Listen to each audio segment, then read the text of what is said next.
로고스의 이해 7. 로고스의 성육신 현실적 사건이 나타나다. 인류의 사유는 오랜 시간 동안 우주의 질서와 존재의 근거를 탐구해왔으며 철학과 과학은 각자의 방식으로 세계를 설명하려는 노력을 지속해왔다. 그러나 이러한 시도는 질서를 이해하는 데에는 이르렀지만 그 질서와 인간이 어떻게 관계를 맺는지에 대한 문제에서는 한계를 드러냈다. 인류 문화사 속에서 신적 존재는 대체로 초월적이며 비인격적인 실체로 이해되었고 인간의 사유는 신비와 이성의 틀 안에서 그 의미를 해석해왔다. 그러나 이러한 이해는 하나님과 인간의 인격적 관계를 충분히 드러내지 못했다. 이러한 흐름 속에서 요한복음은 전혀 다른 방향을 제시한다. 그것은 로고스가 단순한 원리나 구조가 아니라 육신이 되어 인간 가운데 거하셨다는 선언이다. 예수 그리스도 안에서 로고스는 더 이상 사유의 대상이 아니라 역사 속에 들어온 실제적 사건이며 하나님이 인간에게 자신을 드러내신 계시이다. 이때 성육신은 존재 이해의 방식을 근본적으로 전환시킨다. 진리는 인간이 도달해야 할 대상이 아니라 하나님이 인간에게 다가오시는 사건으로 나타난다. 인간은 더 이상 관찰자나 해석자의 위치에 머무르지 않고 하나님과의 관계 속으로 부름받는 존재가 된다. 이러한 변화는 단순한 인식의 전환이 아니라 존재의 회복이다. 하나님이 인간의 조건 안으로 들어오신 이 사건을 통해 인간은 하나님과 단절된 존재가 아니라 관계 속에서 회복되는 존재로 드러난다. 신앙적 관점에서 보면 이는 하나님의 형상이 회복되는 시작이며 인간은 그리스도를 통해 자신의 본래적 정체성을 새롭게 발견하게 된다. 따라서 로고스는 더 이상 우주의 질서를 설명하는 원리가 아니라 인간을 구원하고 새롭게 하는 생명의 근거이며 하나님과의 관계 속에서 경험되는 살아있는 진리이다. 이 지점에서 철학과 과학이 도달하지 못한 영역이 열리며 인간은 비로소 하나님 안에서 자신의 존재의 의미를 온전히 이해하게 된다. 8. 로고스 개념이 하나님 나라 안에서 실현되다. 요한복음에서 로고스는 단순한 존재의 원리나 질서의 구조가 아니라 하나님과 인간 사이의 관계 속에서 드러나는 실제적 사건이다. 인류의 사유는 오랫동안 세계를 이해하고 질서를 파악하려는 방향으로 전개되어 왔으며 철학과 과학은 각각의 방식으로 로고스를 설명하려 했다. 그러나 이러한 시도는 설명과 이해의 차원에 머물며 인간과 진리 사이의 거리를 완전히 해소하지 못한다. 인간은 질서를 발견하고 구조를 분석할 수는 있지만 그 질서와 인격적으로 만나는 데에는 이르지 못한다. 이런 한계 속에서 요한복음은 로고스를 하나님 나라의 관점에서 재조명하며 전혀 다른 차원의 이해를 제시한다. 예수 그리스도 안에서 로고스는 단순한 개념이 아니라 하나님 나라를 이루는 인격적 중심으로 나타난다. 하나님 나라는 특정한 장소나 제도에 제한되지 않으며 하나님의 통치가 실제로 드러나는 관계적 현실이다. 이때 로고스는 그 통치를 전달하는 수단이 아니라 그 통치 자체를 구현하는 인격이다. 예수 그리스도의 삶과 가르침과 사역은 하나님 나라가 역사 속에서 어떻게 드러나는지를 보여준다. 병든 자가 회복되고 소외된 자가 받아들여지며 죄인이 용서를 받는 사건은 단순한 기적이 아니라 하나님 나라의 질서가 현실 속에 임한 증거이다. 이 질서는 기존의 세계 질서와 충돌하며 힘과 권력 중심의 구조를 해체하고 사랑과 은혜와 회복을 중심으로 새로운 질서를 형성한다. 신앙은 단순한 인식이 아니라 하나님 나라에 참여하는 삶이다. 인간은 로고스를 통해 드러난 하나님의 통치에 응답하며 그 관계 안에서 자신의 존재를 새롭게 이해한다. 따라서 로고스는 더 이상 우주의 질서를 설명하는 원리가 아니라 하나님 나라를 이루는 인격적 중심이며 인간을 그 통치 안으로 이끄는 살아있는 길이다. 이 안에서 인간은 하나님과의 관계 속에서 참된 삶을 살아가게 된다. 9. 로고스의 회복, 하나님의 형상이 다시 드러나다. 요한복음이 증언하는 로고스는 단순히 하나님 나라를 선포하는 데에서 멈추지 않고 인간 존재 자체를 새롭게 회복하는 중심으로 나타난다. 인간은 창조 때 하나님의 형상을 따라 지음받았으나 죄로 인해 그 형상은 왜곡되고 하나님과의 관계는 단절되었다. 이로 인해 인간은 본래적 정체성을 상실한 채 자신을 중심으로 세계를 이해하며 살아가게 된다. 이러한 상태에서 인간은 여전히 질서를 탐구하고 의미를 찾으려 하지만 그 탐구는 언제나 불완전하며 스스로를 회복하는 데에는 이르지 못한다. 철학은 존재를 설명하고 과학은 구조를 밝히지만 인간 존재의 근원적 문제를 해결하지는 못한다. 인간은 이해할 수는 있으나 변화되지 못하는 한계 속에 머물게 된다. 그러나 예수 그리스도 안에서 하나님은 인간의 상태를 외면하지 않고 직접 그 역사 속으로 들어오신다. 성육신은 단순한 나타남이 아니라 하나님이 인간의 조건을 실제로 입으신 사건이며 이를 통해 단절된 관계가 다시 열리게 된다. 예수 그리스도의 삶과 십자가와 부활은 인간이 잃어버린 형상이 어떻게 회복되는지를 보여주는 결정적 사건이다. 그는 단순한 교사가 아니라 인간 존재를 새롭게 하는 근원으로 나타난다. 이 회복은 외적인 변화가 아니라 존재의 깊은 차원에서 이루어지며 인간은 더 이상 자기 중심적 존재가 아니라 하나님과의 관계 속에서 살아가는 존재로 새롭게 정의된다. 신앙적 관점에서 보면 하나님의 형상은 단순한 도덕적 특성이 아니라 하나님과의 관계 속에서 유지되는 존재의 상태이다.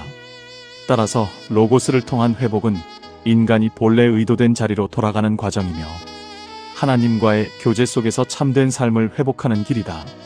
결국 로고스는 단순한 진리의 전달자가 아니라 인간 존재를 새롭게 창조하는 능력으로 드러나며 인간은 그 안에서 자신의 정체성을 다시 발견하고 하나님의 형상을 따라 살아가는 존재로 회복된다. 10. 로고스의 은혜가 신자의 삶 속에서 실현되다. 요한복음이 증언하는 로고스는 단순히 과거의 사건이나 교리적 선언으로 머무르지 않고 신자의 삶 속에서 실제로 실현되는 현재적 실제이다. 인간은 오랜 시간 동안 진리를 이해하고 설명하려는 시도를 계속해왔으며 철학과 과학은 각각의 방식으로 세계의 구조와 의미를 탐구해왔다. 그러나 이러한 노력은 인간을 관찰자의 위치에 머물게 하며 진리를 외부에서 해석하는 단계에 머물게 한다. 이러한 한계 속에서 요한복음은 전혀 다른 방향을 제시한다. 로고스는 이해의 대상이 아니라 삶 속에 들어와 함께 거하시는 인격으로 드러난다. 예수 그리스도 안에서 하나님은 인간의 역사 속에 들어오셨을 뿐 아니라 이제 신자의 삶 속에서도 계속해서 역사하신다. 이는 단순한 기억이나 상징이 아니라 실제적 참여의 문제이다. 신자는 로고스를 믿는 데에서 멈추지 않고 그 안에 거하며 그 로고스가 삶을 이끌도록 자신을 내어 맡긴다. 이러한 참여는 외적인 행위의 변화만을 의미하지 않으며 존재의 방향 자체가 하나님을 향해 재정렬되는 것을 의미한다. 신앙은 더 이상 정보를 축적하는 과정이 아니라 관계 속에서 살아가는 실존적 변화이다. 로고스는 신자의 내면에서 역사하며 생각과 의지와 삶의 방식 전체를 새롭게 이끈다. 이 과정에서 인간은 더 이상 자기 중심적 기준에 따라 살아가지 않고 하나님, 나라의 질서 안에서 살아가는 존재로 변화된다. 신앙적 관점에서 보면 이는 성령의 역사와 연결되며 보이지 않는 하나님이 신자의 삶 속에서 실제로 드러나는 방식이다. 따라서 로고스는 단순한 진리의 선언이 아니라 신자의 삶 속에서 구현되는 생명의 원리이며 하나님과의 지속적인 관계 속에서 경험되는 살아있는 실제이다. 이 안에서 신자는 더 이상 진리를 찾는 자가 아니라 진리 안에서 살아가는 존재로 변화되며 그의 삶 자체가 로고스를 증언하는 통로로 드러나게 된다. 11. 로고스의 성육신의 실현과 사역, 영생으로서의 완전성을 이루다.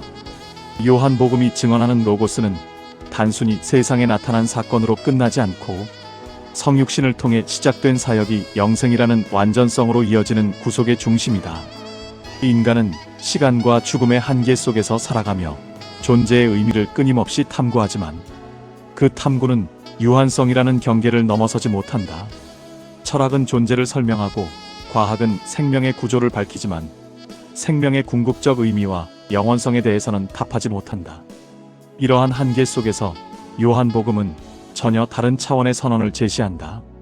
로고스는 육신이 되어 인간 가운데 거하셨을 뿐 아니라 그 사역을 통해 생명을 주시는 분으로 나타난다.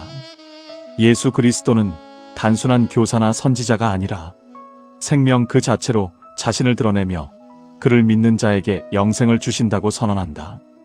여기서 영생은 단순히 죽음 이후에 지속되는 시간이 아니라 하나님과의 관계 속에서 시작되는 새로운 존재 상태이다. 성육신은 하나님이 인간의 역사 속으로 들어오신 사건이며 그 사역은 십자가와 부활을 통해 완성의 방향으로 나아간다. 십자가는 죄로 인해 단절된 관계를 회복하는 사건이며 부활은 죽음을 넘어서는 생명의 실제를 드러낸다. 이 두 사건은 분리될 수 없으며 로고스의 사역이 단순한 가르침이 아니라 실제적인 구원의 역사임을 보여준다. 인간은 이 사역을 통해 더 이상 유한한 존재로 머물지 않고 하나님과의 관계 속에서 영원한 생명에 참여하는 존재로 변화된다.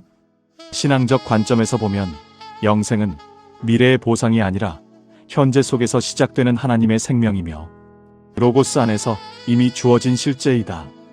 따라서 로고스는 창조의 근원일 뿐 아니라 구원의 완성이며 인간을 영원한 생명으로 이끄는 중심이다. 이 안에서 인간은 죽음을 향해 나아가는 존재가 아니라 생명을 향해 살아가는 존재로 새롭게 정의되며 그의 삶은 시간 속에 있으나 영원과 연결된 삶으로 변화된다. 12. 로고스가 계시의 진리와 빛으로 드러나다. 구약 성경의 계시는 단순한 종교적 기록이나 역사적 전승이 아니라 하나님이 인간과 관계를 맺기 위해 스스로를 드러내신 언약의 연속성을 갖는다. 하나님께서 아브라함을 부르심으로 그의 후손을 통해 하나님의 백성을 형성하시며 역사 속에서 자신의 언약을 점진적으로 나타내셨다. 모세를 통해 주어진 율법은 단순한 규범이 아니라 하나님과 인간 사이의 관계를 규정하는 기준으로 작용하며 이스라엘은 그 율법 안에서 하나님의 거룩하심을 배워야 했다.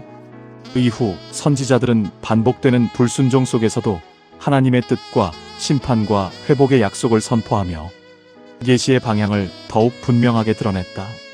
이 과정에서 말씀은 단순한 언어가 아니라 사건을 일으키는 하나님의 능력으로 작용하며 역사 속에서 실제로 성취되는 특징을 가진다.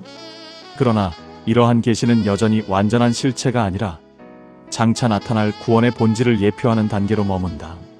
이러한 흐름 속에서 요한복음은 태초의 로고스가 육신이 되어 인간 가운데 거하셨다고 선언하며 예수 그리스도가 단순히 하나님의 말씀을 전달하는 선지자가 아니라 하나님 자신의 뜻과 약속이 그대로 실현된 존재로 나타난다.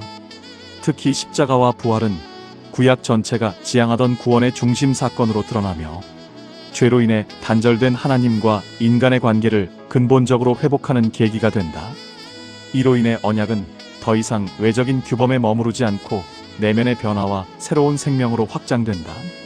신앙적 관점에서 보면 로고스는 구약 계시의 종결이 아니라 완성으로 이해되며 부분적으로 드러나던 하나님의 뜻이 한 인격 안에서 온전히 나타난 사건이다. 따라서 로고스는 언약의 흐름을 완성하는 중심이며 하나님이 인간에게 자신을 완전히 드러내신 결정적 계시이다. 이 안에서 인간은 더 이상 그림자와 예표를 통해 하나님을 추론하는 존재가 아니라 그리스도 안에서 하나님을 직접 알고 관계를 맺는 존재로 나아가게 된다. 인천 송도역 뱃자마에서 이종하였습니다.